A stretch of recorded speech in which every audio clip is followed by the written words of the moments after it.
माया नगरी मुंबई, यह शब्द सुनते ही हमारे मन में ऊंची ऊंची बिल्डिंग, महंगी गाड़ियां और आलीशान लाइफस्टाइल आती है। लेकिन इसी शहर में पतली गली, छोटी झोपड़ियां और कचरे के ढेर वाली बस्ती भी मौजूद है, जिसके सिर्फ 2 स्क्वायर किलोमीटर में 12 लाख से भी ज्यादा लोग रहते हैं। हाँ, मैं बात कर रहा हूँ इंडिया का दिल कहे जाने वाली धारावी की, जो इंडिया का ही नहीं बल्कि पूरे एशिया की सबसे बड़ा स्लम है, जो आने वाले दिनों में छोटी झोपड़ियों की जगह एक ऊंची बिल्डिंगों में कन्वर्ट होने वाला है, जिसे गवर्नमेंट के धारावी रीडेवलपमेंट प्रोजेक्ट के अंदर डेवलप किया जाएगा। सो आखिर क्या है प्रोजेक्ट और इससे धारावी में बस्ती में रहने वाले लोगों को क्या फायदे और क्या नुकसान होंगे, साथ ही में हमारे देश और हमें इस प्रोजेक्ट से आखिर क्या फर्क पड़ता है, इसी के बारे में आज की इस वीडियो में हम देखेंगे। क्योंकि कहा जाता है कि जब से ये प्रोजेक्ट अडानी ग्रुप के अंदर आया है, तब से इस प्रोजेक्ट को लेकर काफी ज्यादा हलचल मच चुकी है और धारावी बस्ती के लोगों को बहुत ज्यादा डर सता रहा है। सो आखिर क्या है, आज की इस वीडियो में हम पूरा डिटेल में यही देखेंगे। वीडियो शुरू करने से पहले मेरी आप सभी से रिक्वेस्ट है, अगर आपको ऐसी इंफॉर्मेटिव और जियोपॉलिटिकल वीडियोस में इंटरेस्ट है तो चैनल को सब्सक्राइब करना ना भूले। ये आपके लिए तो फ्री है, लेकिन मेरी इससे बहुत ज्यादा हेल्प होगी। सो चलो फिर वीडियो शुरू करते हैं। Dharavi, Asia's largest slum cluster, is set for a facelift with the Adani Group emerging the highest bidder for the Dharavi redevelopment project. Dharavi redevelopment से जुड़ी हुई खबर, धारावी रीडेवलपमेंट प्रोजेक्ट की बोली को अदानी ग्रुप ने जीत लिया है। सो दोस्तों, धारावी सिर्फ एशिया का सबसे बड़ा स्लम ही नहीं बल्कि इंडिया की सबसे बड़ी लिटरेसी बस्ती भी है। यहाँ का लिटरेसी रेट लगभग 69% से भी ज्यादा है।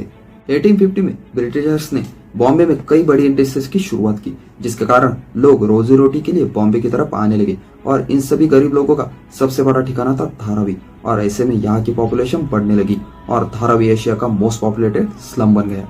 तो आखिर क्या है रीडेवलपमेंट प्रोजेक्ट और इससे क्या फायदा और नुकसान यहाँ के लोगों का होगा, यह जानने के लिए सबसे पहले हमें धारावी की इम्पोर्टेंस क्या है इंडिया की इकोनॉमी में, हमें ये सबसे पहले जानना पड़ेगा। वैसे कहने को तो ये छोटी झोपड़ियाँ और गंदी नालियों वाला स्लम है, लेकिन आज के टाइम में यह सबसे बड़ा रिसाइकल हब के रूप में इसे जाना जाता है। इस छोटी सी जगह में ही 15,000 से भी ज्यादा रिसाइकलिंग फैक्ट्रीज है। धारावी में मुंबई का लगभग 80% सॉलिड वेस्ट रिसाइकल किया जाता है और सिर्फ मुंबई और महाराष्ट्र के ही नहीं बल्कि पूरी इंडिया का वेस्ट यहाँ के लोग रिसाइकल करते हैं। यहाँ ग्लास, प्लास्टिक और मेटल को रिसाइकल करके उन्हें नया जीवन दान दिया जाता है। लेकिन धारावी की पहचान सिर्फ रिसाइकल बिजनेस की ही नहीं बल्कि यहाँ पर लेदर, शूज, गारमेंट, मिट्टी के बर्तन और स्टील जैसी चीजों का भी बड़ी संख्या में प्रोडक्शन होता है, जिसके चलते यहाँ 500 से भी ज्यादा प्रोडक्शन यूनिट बनाए गए और यहाँ 15,000 ऐसे कारखाने जो कि महज एक छोटे से कमरे में ऑपरेट किए जाते हैं। तो फिर रिसाइकल आइटम हो, लेदर के जैकेट्स और बेल्ट या शूज हो या फिर स्टील और मिट्टी के बर्तन हो, इन्हें इंडिया समेत पूरे वर्ल्ड में अच्छा खासा प्यार मिलता है, क्योंकि ई कॉमर्स साइट के जरिए इन प्रोडक्ट्स को इंटरनेशनल मार्केट्स में भी सेल किया जाता है। और यही रीजन है कि अकेले धारावी का रेवेन्यू $700 मिलियन से लेकर $1 बिलियन तक पहुंच चुका है। सो इसी से आप अंदाजा लगा सकते हैं ना कि यह स्लम हमारे इंडिया की इकोनॉमी में कितना इंपॉर्टेंट रोल प्ले करता है। लेकिन महज कुछ ही दिनों में यह जो स्लम है वो ऊंची ऊंची बिल्डिंगों में तब्दील होने वाला है। एक्चुअली यह सब पॉसिबल होने जा रहा है धारावी रीडेवलपमेंट प्रोजेक्ट के चलते, जिसका टेंडर अदानी ग्रुप ने पिछले साल 5,069 करोड़ की बोली लगाकर अपने नाम कर लिया है।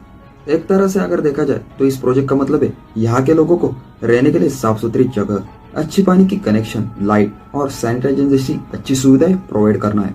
गवर्नमेंट का सपना है कि धारावी का नक्शा बदलकर यहाँ वर्ल्ड क्लास इंफ्रास्ट्रक्चर डेवलप किया जाए।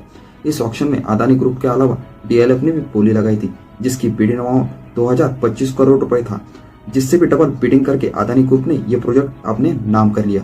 और इसी के चलते यह दुनिया के घनी आबादी वाले एरिया का रीडेवलपमेंट का जो कॉन्ट्रैक्ट है वो गौतम अदानी के हाथ में चला गया। गवर्नमेंट ने आने वाले 7 सालों से इस प्रोजेक्ट की टाइम लिमिट रखी है, यानी कि आगे आने वाले 7 सालों में यहाँ के लोगों की किस्मत बदलने वाली। अभी सच में किस्मत बदलेगी या फिर इसमें भी गवर्नमेंट का कुछ घोटाला वगैरह होगा, वीडियो में हमें आगे देखेंगे। यहाँ तक आ ही गए तो अगर आप नए हो तो प्लीज चैनल को सब्सक्राइब कीजिए, क्योंकि हमें ये टॉपिक और ये पूरा रिसर्च करने में बहुत ज़्यादा टाइम लगता है और आपके एक फ्री के सब्सक्राइब से हमें बहुत ज़्यादा हेल्प मिलती है। तो चलो फिर वीडियो में आगे बढ़ते हैं। आपको एक बात बताओ, तो जो धारावी की रीडेवलपमेंट की जो प्लानिंग है वो आज से नहीं बल्कि जब से भारत आजाद हुआ था तब से इसके प्रपोजल सामने आने लगे थे। 1997 में महाराष्ट्र के गवर्नमेंट ने धारावी की रीडेवलपमेंट पे फोकस किया, जिसके बाद धारावी की प्लानिंग पर स्पेशल अथॉरिटी भी बनाई गई। लेकिन साल 2011 में इस टेंडर को यह कहकर कैंसिल किया गया कि धारावी के रीडेवलपमेंट के लिए एक मास्टर प्लान की जरूरत है। फिर आया साल 2018 जब वापस से इस प्रोजेक्ट को ओपन किया गया और इस प्रोजेक्ट के बिडिंग के लिए पूरी दुनिया से कंपनीज को इन्वाइट किया गया, जिसके बाद दुबई की सेकलिंग टेक्नोलॉजीज कॉर्पोरेशन कंपनी ने इस टेंडर को अपने नाम कर लिया। हालांकि उस समय भी अदानी ग्रुप ने इस बिडिंग प्रोसेस में बिडिंग की थी, लेकिन तब उनके हाथ यह प्रोजेक्ट नहीं आया। लेकिन यह टेंडर मिलने के बाद भी यह प्रोजेक्ट सेकलिंग कंपनी को नहीं सौंपा गया, क्योंकि बाद में महाराष्ट्र गवर्नमेंट ने यह डिसाइड किया कि जो रेलवे लाइंस का एरिया जो धारावी के अंडर में आता था उसे भी इस प्रोजेक्ट में इंक्लूड किया जाए। और इसी रीजन की वजह से यह प्रोजेक्ट जो है सेकलिंग कॉर्पोरेशन कंपनी ने लेने से साफ साफ मना कर दिया। और इसी के चलते फिर से पिछले साल यानी कि 2022 में इस प्रोजेक्ट की जो है फिर से ऑक्शनिंग की गई और इस ऑक्शन में यह अदानी ग्रुप ने फिर से अपनी बिडिंग लगाकर यह जो प्रोजेक्ट है अपने नाम कर लिया। अभी ये सब कुछ तो हो गया, बिडिंग प्रोसेस हो, गवर्नमेंट के कुछ रूल्स रेगुलेशन वगैरह वगैरह, धारावी का रीडेवलपमेंट, अपने सब कुछ तो जान लिया। लेकिन इस सभी में सबसे मेन जो बात है वो तो ये है कि यहाँ के लोगों को किस बेसिस पर इस रीडेवलपमेंट होने के बाद उन्हें यहाँ पर घर मिलेंगे, क्योंकि ये जानना तो सबसे जरूरी है ना। क्योंकि यहाँ की आबादी अगर देखे तो 12 लाख से भी ज्यादा है और जो घर वगैरह बनेंगे वो किस बेसिस पर यहाँ के लोगों को मिलेंगे, इसके बारे में हम थोड़ा डिटेल में जान लेते हैं। तो दोस्तों, अदानी ग्रुप और गवर्नमेंट की तरफ से अभी इस बारे में कुछ भी साफ साफ नहीं कहा गया है, लेकिन धारावी के लोगों का कहना है कि उन्हें 400 स्क्वायर फीट का वन रूफ किचन देने का वादा किया है और साथ ही जो लोग 1 जनवरी 2000 के पहले से धारावी में रह रहे हैं उन्हें फ्री में ही पक्का मकान दिया जाएगा। और जो लोग 2000 और 2011 के जो मिडल ऑफ पीरियड है उसमें धारावी में रहने को आए उन्हें कुछ ना कुछ तो जो घर की कीमत है वो तो उनके जेब से चुकानी ही पड़ेगी।